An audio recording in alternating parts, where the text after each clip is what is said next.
சரி என்று சொல்லி வல்லரக்க ராஜமன்னன் ஆண்டவனாகப்பட்ட சிவபெருமானை எண்ணி 12 வருடமாக தவம் இருந்து 12 சரி என்ன வரம் கேட்கிறான் தெரியுமா? வல்லரக்கனுடைய 5 விரலிலே ஆள்காட்டி விரலை எடுத்து ஆமா என் தலையை 3 தடவை சுத்தி யார் சரசுல நீட்டினாலும் சரசு சுக்கு சுக்கான்னு ஒருக்கணும். நான் கேட்கல, நான் வச்சு ஒண்ணுமே செய்யாது. வல்லருக்கு இப்படியாப்பட்ட வரத்தை கேட்க பொழுது ஆண்டவனாகப்பட்ட சிவபெருமான் அப்ப அரக்கா தந்தேன் தந்தேன் வரம் உனக்கு தந்துட்டேன். தந்த வரத்துக்கு தவறு செய்தன்னு சொன்னா தந்த வரமே உன்னை தானே கொண்டுரும். அப்படி என்று ஆண்டவனாகப்பட்ட சிவபெருமான் வரங்களை கொடுக்க கொடுத்த வரத்தை வாங்கி கொண்டு வல்லரக்க ராஜமன்னன் ஆண்டவனே அழிக்கணும்னு சொல்லி வாரம் அந்த கொடுத்த வரத்தை வச்சுக்கிட்டு கொடுத்தாலும்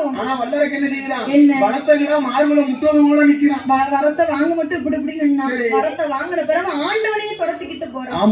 வல்லரக்கனுக்கு பயந்து ஆண்டவனாகப்பட்ட சிவபெருமான் ஒரு அரளி மர கொப்புல அரளி பூவில் 5 இதழுக்குள் சிவலிங்கமாய் போய் மறைந்திருக்க பகவான் போய் 8 நாள் ஆச்சு. ஆதிசித்தி பார்வதியானவள் ஆண்டவனை தேடி பார்த்தா ஆண்டவனை காணாமல் சொல்லி எம்பெருமாள் கோபால கண்ணனை நினைக்க எம்பெருமாள் கோபால கண்ணன் ஆண்டவனாகப்பட்ட சிவபெருமானிடத்திலே வந்து பேசி வல்லரக்கனை அழிக்கணும்னு சொன்னா இப்படியே போனா முடியாது, ஒரு பெண்ணவதாரம் எடுத்தாத்தான் முடியும் என்று சொல்லி